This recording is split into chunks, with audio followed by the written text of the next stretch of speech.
주일이 되거나 이 절기가 되면 이 일반교회 목사들은 이 절기 설교를 굉장히 힘들어해요. 왜냐하니까 주제가 뻔하니까요. 그래서 기도하고 주님 주시는 말씀 받기보다는 예화를 많이 찾아서 감동스러운 예화가 없는가. 그래가지고 이 절기가 되기 전에 되면요, 이메일이나 이런 데 보면 막 목사들에게 이런 예화가 있고 이런 설교를 하면 된다고 뭐 굉장히 많은 이런 이 정보들을 막 가져다 줍니다. 그런 정보를 가지고 활용하는 목사가 있는지 모르겠는데요. 저도 어릴 때부터 이 신앙생활을 하다 보니까 일반 예배도 드리고 집회라든지 이 부흥사들이 주는 예화들을 듣고 지나간 것도 있지만, 오늘 제가 어제 아래 이 금요일 밤늦게 말씀을 정리한 다음에 그리고 이제 이틀 이제 지나왔잖아요. 그런 중에 제 마음속에 떠오르는 예화가 있기를, 한 아이를 남편을 일찍 떠나보내고 아들 하나를 곱게 키운 이 엄마가 얼마나 그 아이가 귀하겠습니까? 남편도 없고 이 아이 하나 키우니까. 근데 이 아이에게 하나니까 기회 안 죽이려고 어지간하면 꾸중 안 하고 어지간하면 덮어주고 기회 안 죽이려고 어떻게 하면 하여튼 기 살리려고 어디 가서 뭐 잘못해도 괜찮다. 왜 작은 돌로 찍었냐? 큰 돌로 찍지. 나머지는 엄마가 책임질게. 이런 식으로 아이를 키운 거예요. 그런데 얘가 가정에서만 자라는 게 아니라 학교에, 사회에, 직장에, 인간관계에 들어가 보니까 엄마처럼 안 받아주잖아요. 그러니까 이제 이게 옳은지 그른지를 모르고 기준 없이 지내다가 이게 점점점 나중에는 살인자가 되는 자리까지 들어가서 이제 감옥에 들어앉은 거예요. 이제는 점점 살인수가 되었으니까 이제는 점점 이제 죽을 날이 가까워지는 거죠. 여러분 감옥 뭐 여러분 들어가서 한 분 없겠지만 면회 가보고 그러면 빨간 명찰이 있어요. 이 빨간 명찰이 뭘까요? 바깥에서 빨간 명찰은 유격대 조교들 명찰인데 이 감옥에서 빨간 명찰은 뭐예요? 사형수예요. 이 사형 받을 사람만 빨간 명찰을 달아요. 그러니까 주변에 있는 죄수들 잘 안 건드리지요. 왜? 이왕 죽을 목숨 잘못 건드리면요, 니 죽고 내 죽자 하면 큰일이거든. 그래서 오히려 이러는데, 그러니까 이 친구한테 마지막으로 막 물었는 거야. 네 소원이 뭐냐 이러니까 어머니 면회를 한번 받고 싶다고. 그래서 어머니가 그 아들 죽을 날 기다리는데 얼마나 애 같습니까? 그 아들이 지금 죽게 생겼으니까. 그래 가보니까 아들이 이제 면회를 요청해서 가보니까 그 아들이 이 엄마에게 좀 기를 갖다 대보라고. 그래서 이 아들이 뭘 이야기하려는가 시기를 댔더니요, 그 아들이 놀랍게도요, 어머니 키를 막 물어가지고 막 피가 나도록 깨물었다는 거예요. 그러면서 하는 말이, 어머니 왜 나에게 어릴 때부터 잘못을 잘못이라고 말해주지 않았어요? 왜 나에게 틀린 것을 틀렸다고 말하지 않고 기 살리려고, 혹시 우리 아이 기 죽을까봐 그렇게 나를 키웠냐고. 이러면서 그런 해프닝이 벌어진 거. 싫어. 오래전 이야기지요. 우리가 요즘은요, 아이 하나 아니면 둘 막 키우다 보니까 기 안 죽이려고. 어쨌든 간에 아이들, 왜냐?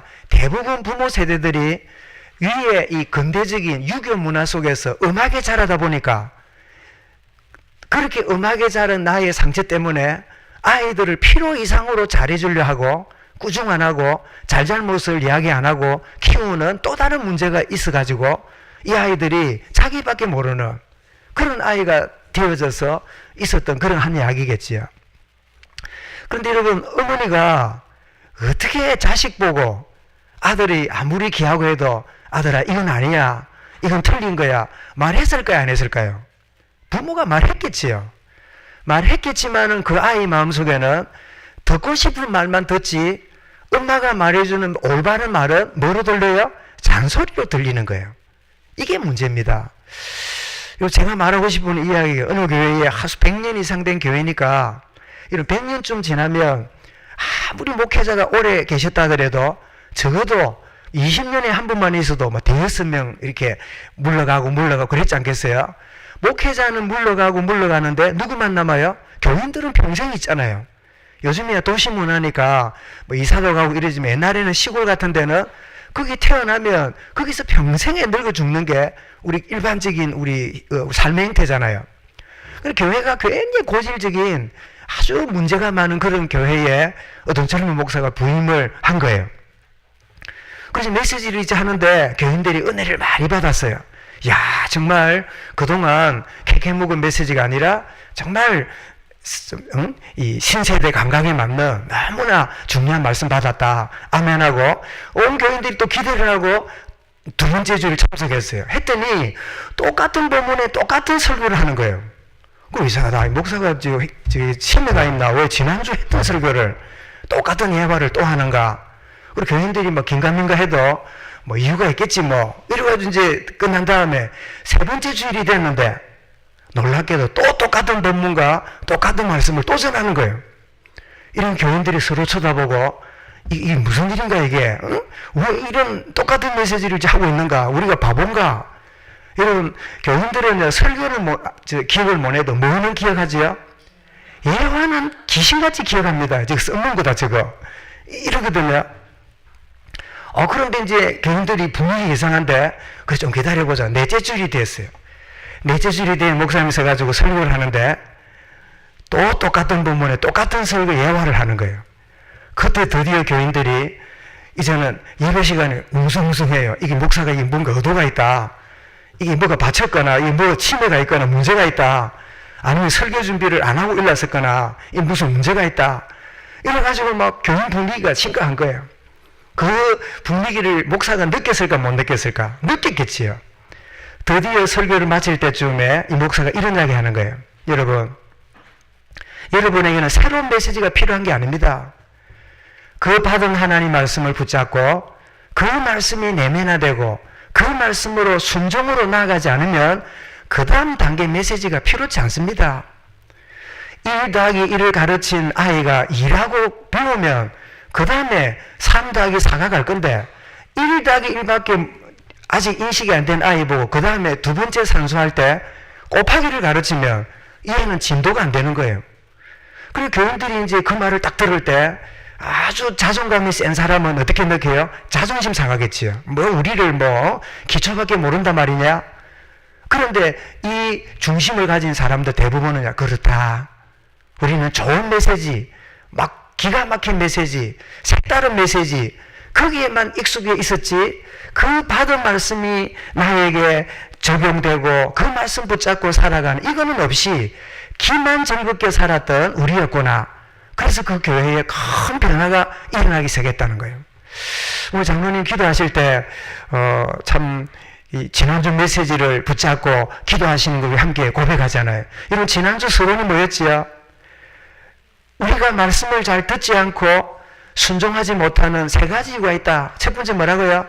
나의 내적 기준을 다 갖고 말씀 자체를 안 들어요. 딱 자기 기준에 맞는 거 외에는 안 들어요.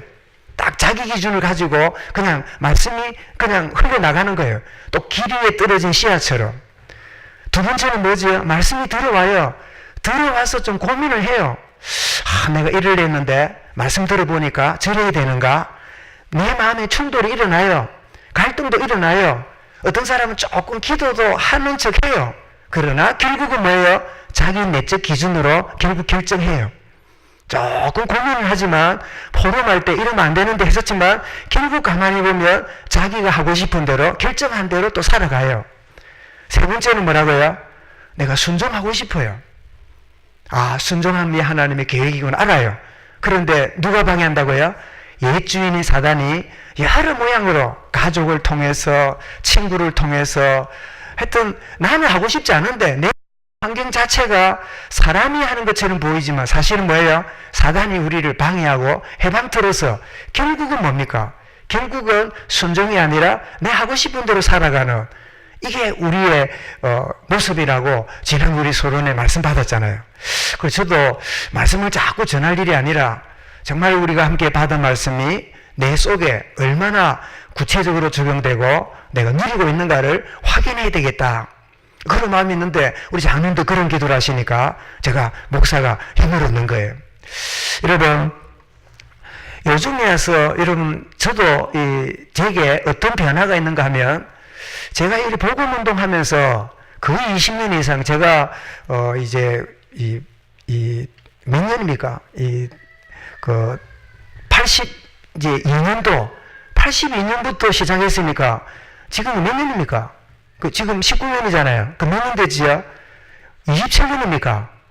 거의 내 반생애 동안 정말 주는 그리스도시여 이거 붙잡고 왔잖아요. 왔는데 그런데 최근에 와서 제게 변화가 일어나는 단어가 하나 있다면 그게 뭘까요? 순종이라는 단어입니다. 순종이라는 단어를 제가 거의 25년 동안 잊어버리고 살았어요. 여러분, 순종은 율법적인 것 같고, 순종은 억압하는 것 같고, 순종은 다 끝났는데 뭐 할 게 뭐 있어? 라고 하는 그런 각도의 생각해 보면 부담스러운 말이에요. 그런데 왜 그 말을 제가 쓰지 않았냐? 제가 그 말이 부담스럽거든요. 왜냐? 저는 집안의 분위기 자체가 너무 엄한 아버지 밑에 늘 지적당하고 꾸중돋고 매맞고 그렇게 자랐던 저인데다가 또 제가 소속되어 있는 신앙 배경이 뭐예요? 높은 고자 하나님 신자 고신에서 제가 신학을 공부하고 자랐거든. 그러니까 우리 집안 분위기하고 내 신앙의 이 바탕하고 이게 겹쳐놓으니까 순종이라는 단어만 나오면요 별로 안 좋아. 여러분, 순종이라는 단어가 주로 어디에 연결됩니까? 자녀들아, 내 부모를 어떻게 해요? 순종하라. 자, 이 말을 여러분 똑같이 듣고 있잖아요. 이 말이 율법적으로 들리면 여러분 복음 못 깨닫는 사람이에요. 자녀들아, 주 안에서 내 부모를 공경해라. 이 말이 아멘 되면 여러분은 복음 깨닫고 있는 사람이에요. 그럼 이게 정리가 안 되면 내 부모를 공경 안 해도 돼. 괜찮아. 뭐 아무렇게 해도 돼. 이게 복음인 것처럼 생각하는 이 경향이 제 속에서부터 말은 안 해도 저를 속이고 있은 거예요. 그래서 저를 자유케 하신 그 하나님이 이 자유하는 진짜 복음의 이 단어들, 성경에 나와 있는 가장 중요한 단어가 뭐예요? 순종이라는 말을 저는 이제부터 할 수 있게 되어서 너무 감사해요. 혹시 여러분, 제가 순종이라는 단어를 쓰는 게 부담이 되면 여러분은 복음을 잘못하고 있는 겁니다. 그러나 순종이라는 말이 여러분이 깊이 아멘 되어지면 여러분은 복음을 갖고 있는 사람이 아니라 복음을 누리는 사람이에요. 그럼 여러분, 왜 하나님이 우리에게, 그리고 이제 부모에게 순종하라 말도 있지만 더 근원적으로 누구께요? 마음과 뜻과 정성과 심지어 뭐를 다하여? 목숨을 다하여 주 너희 하나님께 순종하고 사랑해라. 이렇게 요구하신단 말이에요. 이거는 복음 안에 있는 말과 관련이 없을까요? 아니에요. 여러분, 진짜 복음 알아가면 갈수록 이 순종이라는 단어를 주신 이유를 알아야 돼요. 왜요? 구원받은 자녀가, 구원받은 저와 여러분들이 뭐 하기를요? 행복하기를 원하시는 거예요. 사는 일은 복음 안에서 행복한 여러분 되시기 바랍니다. 복음을 알아가고 누리면 누릴수록요, 행복한 하나님의 자녀. 왜 순종을 요구하는가 했더니 이 순종이 뭐예요? 행복한 길로 가라는 하나님의 사랑의 요구예요. 여러분, 순종이 힘들어 보인다면 여러분 하나님과의 관계가 바로 되어 있는 게 아닙니다. 여러분, 하나님과의 관계가 깊어지면 깊어질수록 하나님을 향한 순종의 걸음이 내 삶의 감격과 기쁨이 되는 거예요. 그래서 에레미야 29장 11절에 보면요, 여호와의 말씀이니라 너희를 향한 나의 생각을 내가 아나니 평안이요 재앙이 아니니라 너희에게 미래와 소망을 주는 것이니라. 이게 하나님의 소원이에요. 그런데 왜 우리가 살아가면 힘들어집니까? 순종을 놓쳤기 때문에. 여러분, 어떻게 우리가 행복을 누릴 수 있을까요? 이런 신명기 이런 10장에 보면 12절에 이릅니다. 이스라엘아, 네 하나님 여호와께서 네게 요구하는 게 뭐냐? 네 하나님을 경외하며 그의 모든 도를 행하고 그를 사랑하며 마음을 다하고 뜻을 다하여 주 너희 하나님을 섬기고. 그러면 13절에 뭐랬냐? 이것은 너희를 위한 너희의 행복을 위함이니라. 하나님 말씀입니다. 왜 우리에게 순종을 요구할까요? 네게 행복을 위함이니라. 우리는 생각하기를 부모 말, 선생 말, 뭐 하나님 말씀 다 던져버리고 내 마음대로 하면 행복할 것 같아. 이런 행복이 아니라 불행이에요. 이것을 먹는 날에는 정령 죽으리라. 이거는 억압하는 말인 줄 알고요, 아담 하와가 선악과를 따먹었어요. 물어보겠습니다. 자유했습니까? 종이 돼버렸어요. 여러분, 어디에 순종하느냐에 따라서 그 순종하는 자의 종이 됩니다. 저와 여러분은 죄의 종이요 사단의 종이 아니라 하나님의 종이요 하나님의 사람이에요. 이것은 너희를 위한 뭐라고요? 행복을 위함이니라. 여러분 진짜 행복하시기 바랍니다. 하나님 말씀이 순종되어지는 만큼 행복한 인생이에요. 여러분 이 순종은 구원받기 위해서가 아닙니다. 이 순종은 벌 받을까봐가 아닙니다. 이 순종은요 행복을 누리는 행복의 기운, 저와 여러분의 신앙의 고백이에요. 자주 말씀드리지요. 여러분 사랑하는 대상에게 편지가 하나 오면 그 편지를 읽어볼까요? 아이고 피곤하다 귀찮다 내일 보자 던져놓을까요? 1번 만사를 질렀고 읽어본다 1번 내일 읽어본다 2번 1번일 것 같아 2번일 것 같아 1번 내가 뭐랬지요? 만사를 제쳐놓고 보겠지요. 왜요? 사랑하는 사람의 이야기니까. 근데 읽어보니까 시간이 되면 언제 만났으면 좋겠다. 시간이 되면 뭡니까? 결혼을 해서라도 시간 낸다. 그런 게 많이 봤습니까? 조퇴를 해서라도 시간 나면 뭡니까? 시간을 낸다. 일부러 병가를 내서라도 그 시간에 내가지고 만나려 하지 않겠어요? 그렇게 했다 1번 아니다 2번 1번일까 2번일까? 알반 사람 대답 못해. 그지? 만사를 지쳐 몸이 아픈 게 뭡니까? 막 닌게로 호수 빼보고 간다.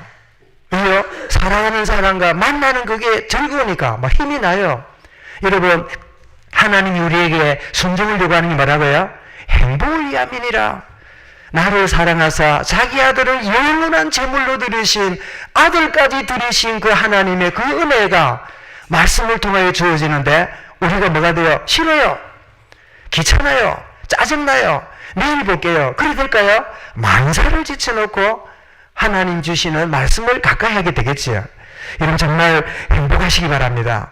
그리고 여러분 창세기 22장 18절에도 아브라함이 어떻게 복을 누리는가를 말씀하는데 내 씨로 말미암아 천하 만민이 복을 받으리니 이는 한번 따라할까요? 네가 나의 말을 중언하였으며 이런 믿음으로 구원받았습니다. 아브라함이 믿음을 의뢰하게 했어요. 그런데 복은 뭐예요? 순종으로 받았어요. 여러분 순종을 구원과 관련시켜 놓으니까 우리 이상하게 헷갈리고 있어요. 여러분 하나님의 은혜와 복음은요 믿음으로 받고 하나님 주시는 참된 축복은 뭐로 받아요? 순종의 걸음으로 받는 거예요. 물론 불순종하면 못 받습니까? 그래도 하나님이 복을 주세요. 근데 대신에 불순종한 만큼 우리가 뭐해요? 고생을 좀 해요. 고생해도 복은 받아요. 여러분 야곱이 장자의 복을 받았고 야곱이 하나님 주시는 언약의 약속이 있었잖아요. 그런데 인본주의 쓰고 수단 방법을 부리다 보니까 나중에 애고방 바로 앞에 가서 자기 인생을 뭐라고 말합니까? 예, 왕이에요. 나는 행복한 인생 살았습니다. 안 하고 뭐라고요? 험악한 세월을 살았습니다. 험악한 세월 살아도 받을 복은 받게 돼요.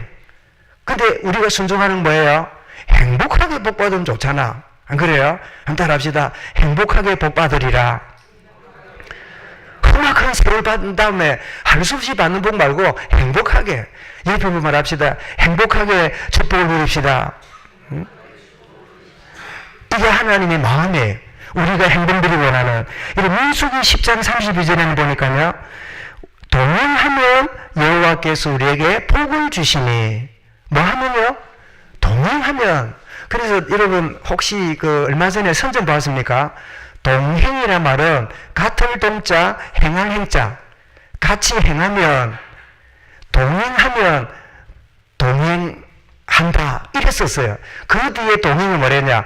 같을 동자에 행복 행자를 썼어. 내가 너무 어려운 말을 썼나? 내가 지금 방언을 썼는데, 그치? 앞에 쓰는 동행은 같이 행하면, 뒤에 행자는 뭐라고? 행복해진다는 거. 행복 행자를 썼어요. 지금 굉장히 못 알아듣는 사람이 2명 있는 것 같아. 알아듣겠지요? 하나님과 함께 하면 뭐예요? 그 하나님의 행복을 누리는 거예요. 왜냐? 하나님은 복의 근원이기 때문에. 그래서 에레미야 42장 6절 말씀을 보면 우리가 당신을 우리 하나님 여호와께 보내면 그의 목소리가 우리에게 좋든지 좋지 않든지 막론하고 순종하려 합니다. 그 다음에 우리가 우리 하나님 여호와의 목소리를 순종하면 따라할까? 우리에게 복이 있으리이다. 여러분, 구원이 아닙니다. 순종해야 구원받는다. 율법을 지켜야 구원받는다. 그 이야기가 아닙니다. 구원받은 우리에게 하나님이 복을 누리기 원하시는 거예요. 행복하기 원하시는 거예요. 어떻게 함으로요? 순종함으로. 여러분, 순종이 하나님의 축복 누리는 길임을 믿으시기 바랍니다. 그래서 여러분, 순종이 뭐냐? 에레미야 17장 7절에는 순종은 하나님을 의뢰하는 게 순종이에요. 우리가 이제 자녀들이 이런 게 있을 때요, 뭐 이야기를 하면, 예, 알았습니다, 아버지. 엄마 그래 할게요. 그래서 원하는 대로 하는데, 전적인 그 말을 신뢰하고 행하는 아이가 있고요. 이거 안 행하면 엄마가 뒤집어진다. 아버지가 매든다. 그런 것 때문에 행하는 아이가 있겠지요. 하나님이 우리에게 순종함을 원하는 뭐지요? 그 하나님 말씀이 나에게 최고이기 때문에 그 하나님을 신뢰하는 마음이 순종의 중심이 되는 거예요. 그래서 17장 7절에 무릇 여호와를 의지하며 여호와를 의뢰하는 그 사람은 뭐를 받을 것이라? 복을 받을 것이라. 그리고 이어서 8절에 보면 그는 물가에 심어진 나무가 그 뿌리를 강변에 뻗치고 더위가 올라올지라도 두려워하지 않으며 그 잎이 청정하며 가무는 해에도 걱정이 없고 결실이 그치지 아니한 같으니라. 여러분의 인생에 그런 축복이 충만하시길 바랍니다. 시편 23편에 시절을 쫓아 열매를 맺으며, 이게 여러분 성경 기준으로 끝나는 게 아닙니다. 오늘 기가 막힌 대한민국의 안팎의 상황 중에도 순종하는 시절을 쫓아 열매 맺게 하시는 그런 축복을 여러분이 누리시길 바랍니다. 저의 말이 아니라 하나님의 약속의 말씀이에요. 그래서 여러분, 하나님은 구원받은 우리가 행복하기 원하는데 어떤 자가 행복하다고요? 하나님과 동행하는 순종의 걸음으로 나가는. 그러면 이 순종으로 나가지 못하게 하는 것이 뭐가 있다고요? 내 속에 순종, 귀찮아. 왜요? 어릴 때부터 부모님의 잔소리, 선생님의 숙제, 군대 가면 고참이 하는 말, 지긋지긋한 상처가 있거든. 그러다 보니까 순종이 이러면요, 벌써 상처가 올라와요. 복음으로 치유받지 않으면 하나님이 주시는 단어도요, 잘못 들리게 돼요. 여러분, 정말 우리에게 잘못된 내적 기준이 주의 성령의 역사하심으로 치유받는 시간이 되길 바랍니다. 갈등하고 고민하던 걸 십자가 앞에 내려놓고 주님과 동행하는, 흑암이 꺾여지는 그런 걸음으로 나가시길 바랍니다. 여러분, 이 말씀은 오늘 엘리야가 불러 모은 백성들의 마음이 어떤 상태예요? 지금 그런 상태예요. 메시지를 듣지 않습니다. 내적 기준 때문에. 메시지를 듣습니다. 그런데 결국은 자기 원하는 데 결정합니다. 왜요? 결국은 말씀보다 자기의 내적 기준이 더 강해요. 그리고 순종하지만 하려지면 안 됩니다. 왜요? 옛 주인인 사단의 해방과 방해 때문에. 자, 이런 오늘 본문은 말씀드린 아합 시대가 어떤 시대라고요? 세상적으로 제일 번영한 시대. 이런 대한민국 우리 역대 대통령이 쭉 있어 오셨는데 어느 시대에 제일 우리나라가 번성하고 굉장히 새로운 전환점에 경제대국으로 올라간 그런 역할 한 분도 계시잖아요. 그런데 문제는 뭐예요? 아합 시대, 영적으로는 제일로 비참한 시대예요. 이런 시대에 누가 등장합니까? 엘리야가 부름받고 사역을 시작하는 거예요. 여러분, 세상의 번영을 가져다 준 이 힘과 하나님 은혜 사이에 백성들은 머뭇거리고 있습니다. 머뭇거리고 있어요.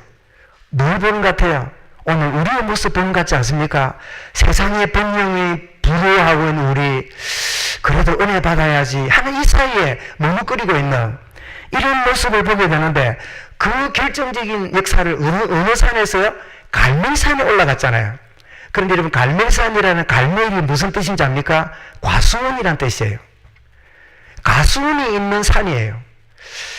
저는 굉장히 암시적으로 보여주는 게 있다고 생각합니다. 여러분, 열매 없는 나무보다 열매가 열린단 말은 뭐가 되지요? 돈이 되잖아, 돈이. 안 그래요? 유실수. 그러니 이스라엘 백성들이 가장 기대하는 게 뭐지요? 열매 많은 거, 농사 잘 되는 거. 그런데 3년 6개월 동안 비가 안 오니까 거기 있는 가수원의 열매가 어떻게 됐을까요? 다 골마 터졌거나 나무가 말랐거나 비참한 모습을 보게 되겠지요. 백성들은 뭐 생각할까요? 우리가 아무리 어려서도 하나님이 비를 주지 않으면 가수원도 소용없네. 내가 아무리 돈을 벌고 사업을 번창해도 여호와께서 은혜 안 주시면 다 남 심부름하고 말지 다 내게 아니구나. 그 갈멜산 가수원에서 3년 6개월 동안 여러분 말라 비틀어져 있고 여러분 열매가 썩어 있는 모습을 이런 보면서 백성들이 느끼는 느낌이 있겠지요. 이방 선지자들을 쫓아가고 따라갔던 백성들이 그 이방 선지자들이 아무리 부르짖고 우리 앞에 읽지 않았습니다만 뭐였지요? 자, 이 제단을 쌓아놓고 여기에 불이 내리는 신이 참신이다. 그러니까 저 아세라 신 그리고 바알 신을 섬기는 이 친구들이 와가지고요 하루 종일 막 난리 구슬 피웁니다. 막 칼을 가지고 몸을 꺾고 막 부르짖고 요즘 말하면 작두에 올라가서 뭐 오 신이여 고무 신이여 뭐 달라고 막 난리가 나는데 웬일입니까? 평소에 역사했던 흑암이요 역사할 수 없잖아요. 그 자리가 어느 자리입니까? 하나님이 영광이 드러나야 될 자리인데 어디 흑암 역사합니까? 평소에는 정케가 나왔는데 이 자리에는 정케가 나올 수가 없어. 그때 드디어 하다가 다 지쳐서 우리 소망이 없는 그 순간에 오늘 30절에 오늘 엘리야가 등장해서 여기냐 저기냐 머뭇거리고 있는 백성들에게 여호와만이 참 하나님임을 드러내는 이 증거가 오늘 본문입니다. 여호와만이 하나님이다. 너희가 섬기는 아세라 바알이 하나님이 아니다. 그래서 엘리야 이름이 뭐냐? 여호와는 하나님이다. 그 뜻이에요. 여러분 이 시대에 저와 여러분 엘리야입니다. 아멘. 목사님 나는 성이 20배 엘리입니다. 영적으로 나는 누구예요? 엘리야입니다. 여호와가 하나님임을 드러내는 이 시대 엘리야다. 그래서 말씀드린 뭐예요? 이 시대 문제를 해결할 자, 이 시대 문제를 끝낼 자. 안 그래도 제가 이제 메시지를 정리해놓고 타이핑 하다가 제 생각이 약간 좀 옮겨지면서 그런가 봐요. 그 김동기 선생 오셔갖고 목사님 예배 순서는 해결할 자라 했는데 여기는 보니까 끝낼 자라 했는데 뭘 해야 됩니까? 짧은 순간에요. 그래 맞네. 해결할 정도가 아니라 오늘 여러분 40절을 보십시오. 그 바알 선지자 그들을 다 어떻게 했다고요? 가두니라 안 하고 뭐라고요? 죽이니라. 죽였다는 말은 뭐예요? 해결한 정도가 아니라 뭐였어요? 끝낸 거야. 우리는 여러분 이 시대의 문제를 끝낼 자입니다. 아멘. 나는 문제 속에 있는데요. 여러분 우리가 못 놓쳐서 그래요. 이미 우리 안에 있는 그리스도는 모든 문제 끝. 모든 문제를 해결하신 그분이 내 인생의 주인이라면 끝이 맞아요. 여러분 누굽니까? 시대 문제를 끝낼 자. 아멘. 그렇다면 오늘 말씀은 여러분 정리해보겠죠. 여러분 세상은 영적인 싸움터입니다. 여러분 직장이 아닙니다. 여러분 가정 가문이 아닙니다. 학교가 아닙니다. 영적 싸움터예요. 고린도 4장 이 세상 신이고 그리고 이 사단이 세상 임금대로 된다고 요한 14장 16장에 나와 있지요. 그런데 이 세상 신이 움직이는 여기에요. 구원받은 자들이 구원받은 백성들이 머뭇거리고 있습니다. 왜요? 그거 따라가면 뭐 많이 생길 것 같고 모두가 가니까 안 가면 왕따 당할 것 같고 그래서 머뭇거리고 있는 거예요. 따라가면 안 되는데 오늘 보니까 나도 모르게 따라가고 있어. 머뭇거리고 있는 거예요. 그게 여러분 20절과 21절에 이 엘리야가 뭐라고 말합니까? 한번 보십시오. 아합이 이스라엘 모든 자손에게로 사람을 보내어 선지자들을 갈멜산으로 모으니라. 그러고 뭐라고요? 엘리야가 모든 백성 가까이 나가 이르되 너희가 어느 때까지 둘 사이에서 누구 둘일까요? 세상의 번영과 하나님을 섬기는 영적인 이 비밀 속에 뭐 하고 있다고요? 머뭇하려느냐? 어딜 머뭇거리고 있느냐? 막 은혜 받고 말씀 받을 때는 할렐루야 하다가 세상에 들어가 버리니까 뭐 이래나 저래 머뭇거리고 사는 거예요. 머뭇거리고 있는. 이게 여러분 그냥이 아니라 세상 신이 주관하고 있는 영적인 영향 때문에. 그런데 여러분 이 세상의 흑암의 흐름을 거스리는 소수도 있음을 발견하게 됩니다. 그가 누굴까요? 오늘 3절에 가보십시오. 18장 3절에 보니까 이 아합이 왕궁 맡은 오바다를 불렀으니 이 오바다는 여호와를 경외하는 자가 아니라 뭐 하는 자라고요? 지극히 경외하는 자라. 이 말이 무슨 말이에요? 하나님 외에는 하나님 섬기는 데는 목숨 걸었다 그 말이에요.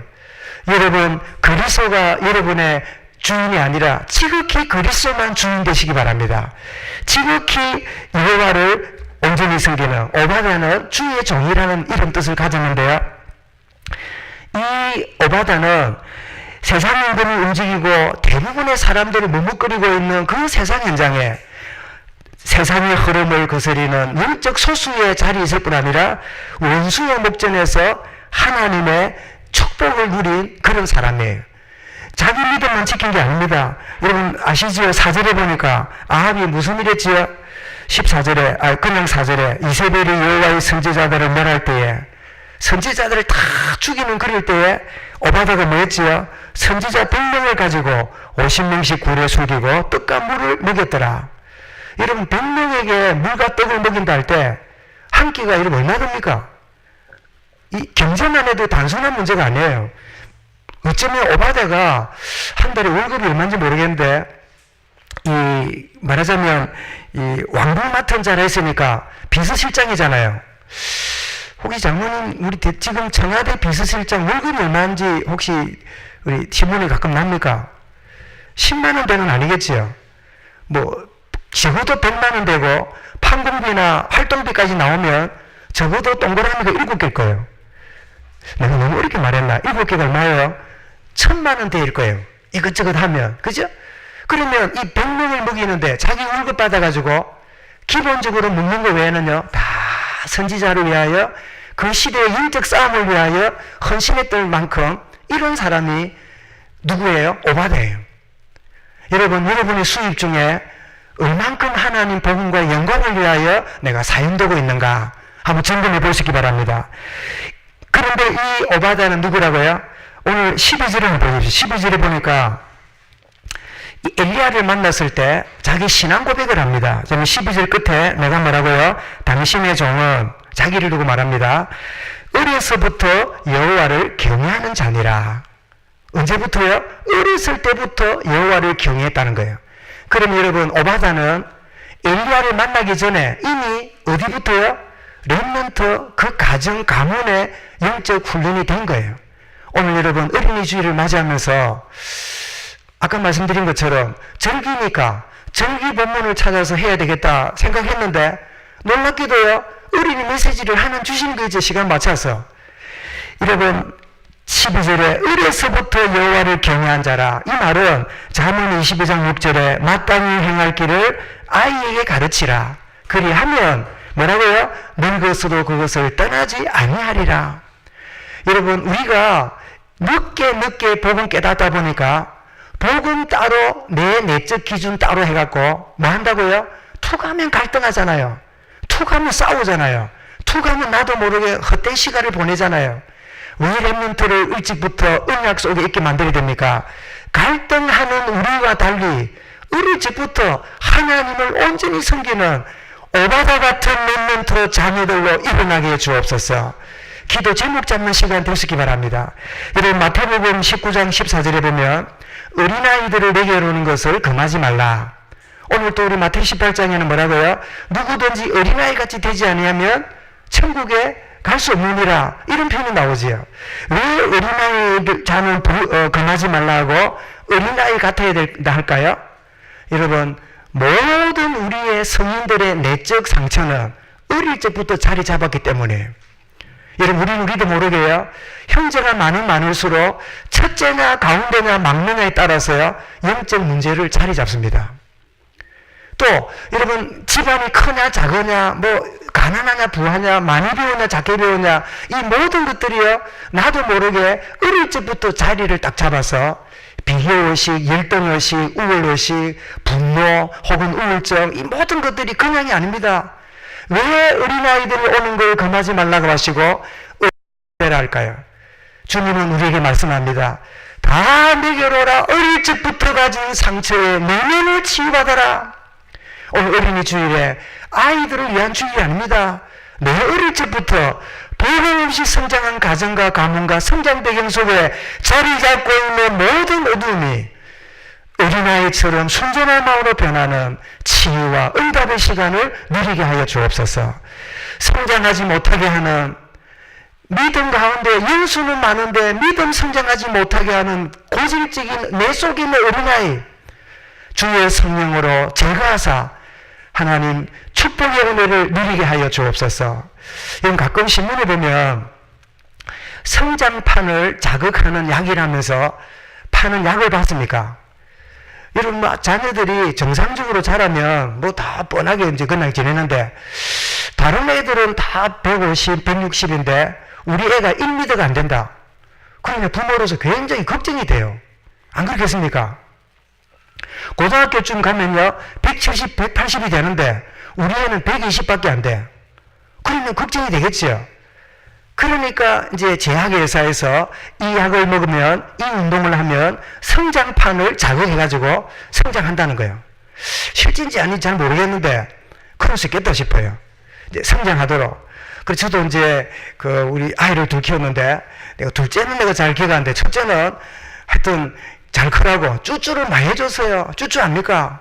응? 애를 이게 이제 걷기 전에나 이러면 막 투가하면 다리를 뻗대잖아요. 그래 많이 크라고 막 이랬더니 제국 하지장이, 우리 대한민국 사람들은 대부분 하지장이 짧거든요. 그랬더니 대체로 하지장이 길어요. 쭈쭈를 해서 그런 건가 내가 잘 모르겠어요. 근데 성장판 자극은 됐을 것 같아. 그런데 성장판이 멈추면 그 아이는 더 크지 않습니다. 여러분, 우리 영적으로 왜 자라지 않을까요? 성장을 멈추게 하는 어떤 걸림돌이 있는 거예요. 이게 언제부터요? 어린 시절부터 우리 안에 영적인 암덩거리가 있는 거예요. 여러분, 이것이 주의 성령으로 제거되려고 어린아이들을 내게 오는 걸 금하지 말아라. 오늘 어린이 주일에 아이 쳐다보고 잘 커라 기도하는 정도가 아니라, 주님, 성장하지 못하게 하는 이 걸림돌에 있는 나의 어릴 적부터 있는 이 내면이 복음으로 치유받게 하여 주옵소서. 여러분, 영적 거인으로 새롭게 일어나는 응답이 있기를 바랍니다. 세상 이 성장은 영적 싸움터다. 그래서 두 번째는 뭐예요? 에이, 목사님, 나는 그럴 수 없어요. 세상은 중간지대 없어요. 승리하지 않으면 패배입니다. 아니, 나는 일주일 동안 별일이 없어. 아니요. 승리했거나 패배하고 살았는데 내가 모르고 있을 뿐이에요. 오늘 여러분 다시 20절에 지금 뭐라고요? 우리는 나도 모르게 머뭇거리고 삽니다. 세상과 타협하고 사는데 타협 자체가 뭐예요? 이미 실패한 거예요. 여러분, 적당주의로 삽니다. 순종하기는 하는데 나의 기준만큼만 해요. 그런데 사울왕이 사무엘상 15장 13절에 사무엘이 말했잖아요. 아말렉의 모든 걸 없애세요. 끝나고 나서 보니까 사무엘이 오니까 일이 안 됐거든. 그래 묻잖아요. 왕이요, 당신이 하나님 말씀을 왜 순종하지 않았습니까? 이러니까 뭐라 그럽니까? 순종했는데요. 사울왕이. 그럴 때 사무엘이 뭐라 그럽니까? 그러면 밖에서 소리 나는 짐승 소리는 뭡니까? 이러니까 뭐라 그럽니까? 아, 나는 아니고 백성들이 하나님께 드리려고 가져왔어요. 이야, 그럴듯하잖아요. 우리는 투가하면 하나님 영광을 위해 이런 말을 쓰잖아요. 그런데 하나님 원하는 그게 아니라 22절은 뭐라고요? 순종이 제사보다 낫고 제물보다 나음을 알지 못함이니까 당신이 하나님 말씀을 버렸으므로 당신도 왕위를 버리게 되었나이다. 그런 여러분 순종과 축복을 보여주고 있잖아요. 우리는 순종하되 어떤 수준요? 내 기준만큼만, 딱 요 정도만 순종. 그 외에는 뭐예요? 자기 기준대로 사는 거예요. 이게 여러분 중간지대로 보이지만 승리하는 실패했을 뿐입니다. 여러분, 순종하는 것에 내가 종이 되고 노예가 된다는 사실을 잊지 마시기 바랍니다. 여러분, 돈이 중요하지만 하나님보다 중요하면 나는 돈의 종이 돼요. 여러분, 내가 건강이 중요하지만 건강이 하나님보다 더 우선이 되면 건강이 나를 노예 만들었어요. 우리는 건강하게 살려고 이 땅에 사는 게 아닙니다. 하나님의 영광을 위해 살다 보니 하나님이 건강도 주시는 거예요. 물질도 주시는 거예요. 그래서 로마서 6장 16절에 내 자신을 종으로 내어주어 누구에게 순종하든지 그 순종함을 받는 자의 종이 되는 줄을 너희가 알지 못하느냐. 혹은 죄의 종으로 사망에 이르고 그 순종함을 받는 자의 종이 때는 순종의 종으로 의에 이르느니라. 그러면 17절 18절에 가서요, 하나님께 감사하리로다. 너희가 본래 죄의 종이 되니 너희에게 전하여 준 바 교훈의 본을 받아 마음으로 순종하여 의로부터 해당되어 의의 종이 되었느니라. 우리는 하나님의 어려운 말씀에 종이되었기 때문에 하나님이 우리의 주권자가 되신 거예요. 여러분, 하나님께 순종하지 않으면 순응하면서 삽니다. 여러분, 순종하며 삽니까? 순응하며 삽니까? 여러분, 사단은 끝없이요, 순응하며 살면 되지 뭐, 적당하게 살면 되지 뭐, 이런 묘한 그런 분위기를 머뭇거리고 살도록 만드는데, 나는 적당히 사는 것 같아도요, 승리자가 아니면 뭐라고요? 실패자예요. 중간지대는 없어요. 그래서 야고보 4장 4절에 누구든지 세상과 벗이 되고자 하는 자는 스스로 하나님과 원수가 되느니라. 중간지대는 없어요.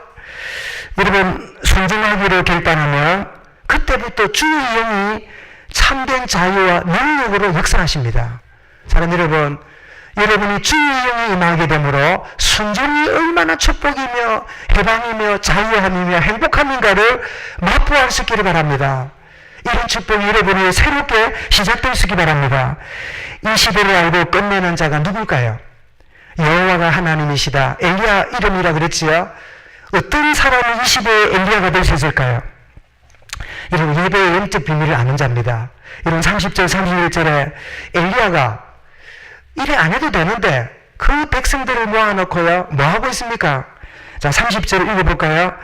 엘리야가 모든 백성을 향하여 이르되 내게로 가까이 오라. 백성이 다 그에게 가까이 가매 하나님 제단이 뭐지 됐어요?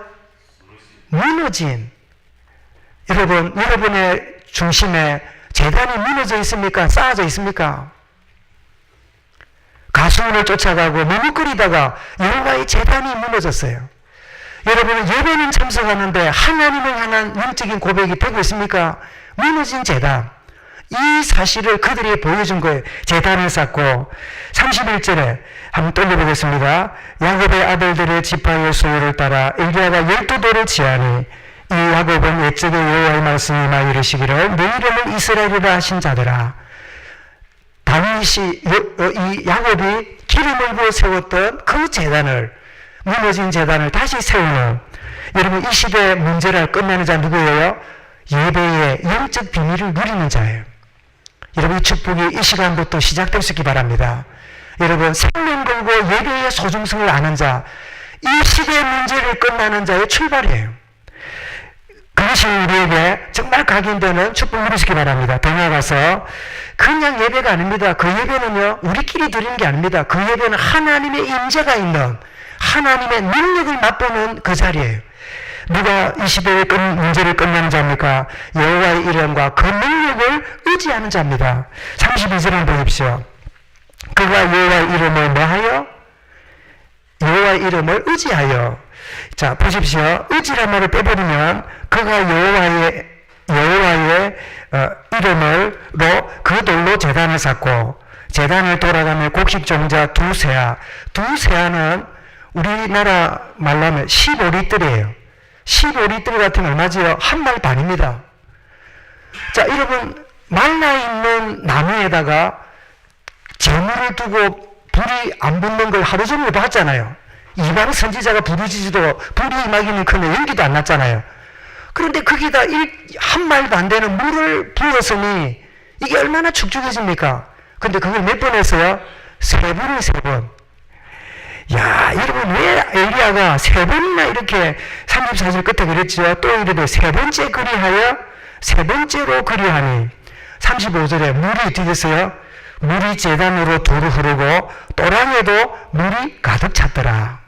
우리는 또랑을 자꾸 이렇게 되죠? 도랑에도 가득 찼더라. 저는 생각하기를 3년 6개월 동안 강원인데 이 한 말 반을 3번 부었으니까 몇 말이에요? 4말 반이잖아요. 이걸 어디서 구했을까? 그것도 신기한 일이다. 그죠? 어디서, 그것도 산꼭대기인데. 참, 어쨌든 간에 이 물을 가져와서 갖다 부었는데, 한마디로 말하면, 일반적인 생각할 때는요, 재단에 불이 붙어서 탈 근거는 아무것도 없어요. 완전히 절망적인 상황을 의도적으로 만들어낸 거예요. 전혀 아닌 상황을 백성들에게 의도적으로 보인 거예요. 사랑하는 성도 여러분, 여러분은 이런 기가 막힌 환경과 삶 속에 들어가 본 적 있습니까? 그 누구도 도울 힘이나 연락할 때나 연락 올 때도 없는 깊은 구멍에 빠진 것처럼 물이 도랑에 넘쳐나는 이런 기가 막힌 인생의 절망을 경험해 봤습니까? 그때 여러분, 하나님이 누군가를 체험하는 기회입니다. 하나님만이 절대자인 것을 경험하는 기회입니다. 엘리야는 그 하나님을 보여주고 싶은 거룩한 욕심이 있는 거예요. 여러분의 현장에 물이 철철 넘치고 불은커녕 홍수가 나 있는 현장에 여호와의 불이 나실 수 있다. 그 하나님만이 여호와시다를 보여주고 싶은 이 시대의 문제를 끝낸 자로 나를 부르셨다. 믿으시기 바랍니다. 우리가 뭐 헛된 퍼포먼스를 하고 쇼를 하고 그 말이 아닙니다. 기가 막힌 현장은 자기의 사람을 통하여 일하시겠다는 사인이에요. 그 이름의 능력을 아는 자, 그리고 더 나가서 그래 놓고 실컷 물을 갖다 부어놓고요, 주신 말씀이 성취됨을 믿은 자예요. 36절에 뭐라 그럽니까? 읽어볼까요? 저녁 소재 드릴 때 이르되 선지자 엘리야가 나가서 말하되 아브라함과 이삭과 이스라엘의 하나님 여호와여, 주께서 이스라엘 중에서 하나님이신 것과 내가 주의 종인 것과 내가 주의 말씀대로 이 모든 일을 행하는 것을 오늘 알게 하옵소서. 참 여러분, 여러분이 말씀 받을 때 이 말씀이 그대로 성취될 줄 믿는다면 여러분 현장의 문제 속에 응답으로 보여질 줄 믿고 체험하시기 바랍니다. 여러분, 하나님은 자기의 사람들은요, 자기 재주와 자기 계획으로 살도록 그냥 두지 않습니다. 왜요? 자기 재주와 자기 방법으로 잘 되면 더욱 하나님을 물리가기 때문에 택한 백성 아니면 그냥 둬요. 그러나 여러분, 하나님이 쓰시는 사람이 맞다면 여러분이 계획을 하고 앞으로 재보고 뒤를 재보고 막 스케줄을 짜는데 이런 뜻대로 잘 안 될 거예요. 왜요? 하나님이 원하시는 응답과 축복과 행복의 그림이 있기 때문에 하나님은 그 때때로 응답을 위하여 때로는 그림을 하시는 거죠. 말씀 성취를 아는 자. 그래서 사도행전 14절에 그들이 모여 전혀 기도 임선이라 이랬을 때 뭐가 있냐? 약속하신 대로 주의 성령이 임하셨잖아요. 여러분, 갈멜산에 하나님의 응답이 뭐로 임했지요? 불로 임했잖아요. 사도행 2장에 약속하신 응답이 뭘로 임했지요? 바람처럼 불처럼 임했잖아요. 이 응답의 역사를 여러분 현장에 누리시기 바랍니다. 하나님 불로 응답하여 주소서. 그래서 우리 찬양도 있잖아요. 엘리야 하나님, 엘리야 하나님, 불로 응답하여 주소서. 그 말은 막 꼭 눈에 보이는 여러분 가시적인 불도 있지만 주의 성령이 불 가운데 임하시듯이 역사하심을 성취를 체험하는, 더 나아가서 기도 응답을 사실적으로 누리는 그런 자가 뭐예요? 이 시대 문제를 끝내는 자예요. 여러분 37절 38절에 이제는 불이 임하고 도랑이 물을 핥고, 그래서 여러분 39절에 백성들이 뭐라고 말합니까? 모든 백성이 보고 엎드려 말하되 여호와 그는 하나님이시로다. 여호와 그는 하나님이시로다. 그러면서 뭐라고요? 여호와 그는 하나님이시로다. 여러분, 하나님이 여호와가 하나님임을 보여주시려고 내 개인과 내 현장에 문제를 주심을 여러분 알고 내가 이 시대의 문제를 알고 끝내는 자라면 하나님이 응답으로 역사할 줄 믿습니다. 여러분, 이 고백의 제가 고백되시기 바랍니다. 마가 11절 4절에 말하고요, 무엇이든지 기도하고 구하는 것은 받은 줄로 믿으라. 그리하면 너희에게 뭐라고요? 그대로 되리라. 목사님, 그래도 안 되던데요. 왜 안 되는가? 또 다른 이유가 있습니다. 여러분이 믿은 대로 구하면 믿은 대로 응답하시는 거예요. 여러분, 하나님은 우리에게 믿을 때 역사하는 것보다요, 믿고 고백할 때 역사합니다. 이게 굉장히 무슨 말인가 싶지요. 언젠가 한 말씀 나누게 되겠는데요. 내가 믿습니다. 그런데 뭐라고요? 그것을 고백할 때 하나님 역사하시는 거예요. 그럼 내가 믿으면 역사하면 되는데 왜 고백할 때 응답이 임할까요? 그것은 고백하면 누가 들어요? 내가 듣고 내 주변 사람이 듣잖아요. 그래서 우리는 나는 믿겠는데 믿는다고 하는 사실을 고백을 잘 못해. 왜요? 다른 사람이 듣고 나를 놀릴까 봐. 뭐를 믿기 때문에? 안 될 줄 믿기 때문에. 여러분, 믿음으로 고백하시기 바랍니다. 믿어지는 것이 고백되면 하나님이 응답하시는 거예요. 그래야 되겠다. 내일 돈이 막 500만 원 필요한데 오늘 포럼할 때 500만 원 이렇게 줄 믿고 감사합니다. 그 다음 이제 집사님 500만 원 생겼습니까? 아니 뭐 5만 원도 안 생겼습니다. 그렇게 될 줄 믿고 어쩝니까? 생길 줄 믿으면 고백 안 하는 거예요. 오랫동안 우리의 불신앙의 고백이 뭐 됐어요? 깊이 각인이 된 거예요. 여러분, 어린아이처럼 순전하게 고백이 회복될 수 있기 바랍니다. 어린아이들처럼 되지 아니하면 뭐라고요? 진짜 응답도 못 누려요. 우리 생각이 너무 많으면. 여러분, 이 시대에 영적 파수꾼으로 내가 불렀음을 알고 이사야 62장 17절에 뭐라고요? 예루살렘의 성벽에 파수꾼으로 세웠으니 그로 쉬지 못하게 하라. 하나님이 쉬지 못하도록 강구하는 영적인 파수꾼입니다. 그래서 베드로전 9절에 뭐라고요? 우리는 빛을 선전하는 그런 자로 나를 불렀다고 말씀했어요. 여러분, 하나님은 이 시대에 영적 문제 끝낼 자로 나를 부르시는데 왜요? 모든 문제 해결하신 그리스도가 나의 주권자이기 때문입니다. 그분이 나의 주님이시라면 그분을 통하여 일을 이루 가시는 거예요. 요즘에 그 며칠 만에 1,000,000명을 모았다 그러지요? 어벤져스 엔드게임인가? 말도 어렵지요. 하여튼 그런 영화가 22번째 나왔다는데 10년 동안 나는 하나도 못 봤네. 그래, 난 이 시대의 사람이 아닌가 싶은데 하여튼 22번째 나온 영화 나왔는데 우리나라에 며칠 만에 1,000,000명이 보고 있다네요. 지금도 예배 안 보고 가서 영화 보는 사람도 있겠지요. 그래서 나는 가봐야 되나 고민하고 있는데 우리 장모님하고 의논해보고 가서 한번 갈 거고 실수보다는 안 갈 거예요. 왜냐면 이 시대의 흐름은 알긴 알아야 되니까. 그런데 그 첫 번째가 뭐냐? 첫 번째 영화가 2008년에 11년 전에 아이언맨이라는 영화가 나왔다네요. 아이언맨. 그 아이언맨이 뭐냐? 몸에 철갑 옷을 딱 입으면 붕 날아가고 손을 팍 하면요 폭풍이 나가고 물질 입으면요 화살이 나가고 하여튼 물 입고 원하는 대로 달나라도 가고 굉장한 옷을 입고 다니는 그게 아이언맨이라. 옷을 철갑으로. 그래서 로보캅도 나온 것 같아요. 순경이 갑옷을 입으니까 어떤 적군도 총을 쏴도 안 들어가. 그런 순경이 돌아다니니까 시민들이 안전을. 그래서 그런 영화도 나왔는가 봐요. 여러분, 제가 무슨 이야기 합니까? 우리는 약해요. 그 안에 들어앉는 이 주인공은 약해요. 그런데 누가요? 이 아이언맨 갑옷이 그에게 힘이 되는 거예요. 우리는 약합니다. 주님이 내 인생의 주인 되세요. 이 시대의 영적 아이언맨이다. 목사님, 아이언맨이 뭡니까? 우리 8월 달에 우리 교인 수련할 때 교회에서 한번 아이언맨 하나 다운받아가 한번 봅시다. 아이언맨이 어떤 영화인지. 그지? 한번 그런 기회를 겪는데 정말 주님이 내 인생의 주인 되신다면 우리는 이 시대의 문제를 끝날 때가 맞습니다. 더 나아가서 순종하는 자에게 역사하시는 성령님이 우리 안에 영원히 함께 계시기 때문에 여러분, 성령의 역사는 언제 오지요? 순종할 때 성령의 역사는 지속됩니다. 여러분, 불순종하는 자의 성령은요 말할 수 없는 탄식과 소멸과 어려움 가운데 있어요. 순종하게 될 때 성령의 기름 부으심이 지속적으로 되어지는 거예요. 세상 끝날까지 항상 나와 함께 하시는 그 주님이 나와 함께 하기 때문에 어떤 가운데 있을지라도 이 시대의 문제를 끝내는 엘리야로 하나님 나를 부르셨다. 어떤 상황과 여건 가운데 있을지라도 여호와가 하나님이심을 드러내는 이 시대의 문제를 끝내는 자로 주여 나를 사용하시고 우리 자라나는 렘넌트, 우리 자녀들 이 시대의 하나님의 자존심으로 준비되게 하여 주옵소서. 이런 답의 길을 주의 이름으로 축원합니다.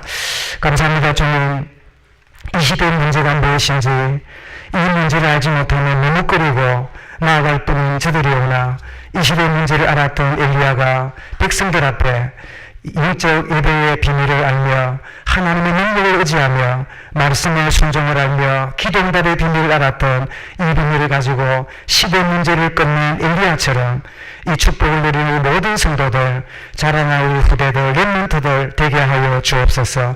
이 응답의 증인으로 인도하여 주실 줄 믿사옵고 예수 그리스도 이름으로 기도드리옵나이다. 아멘.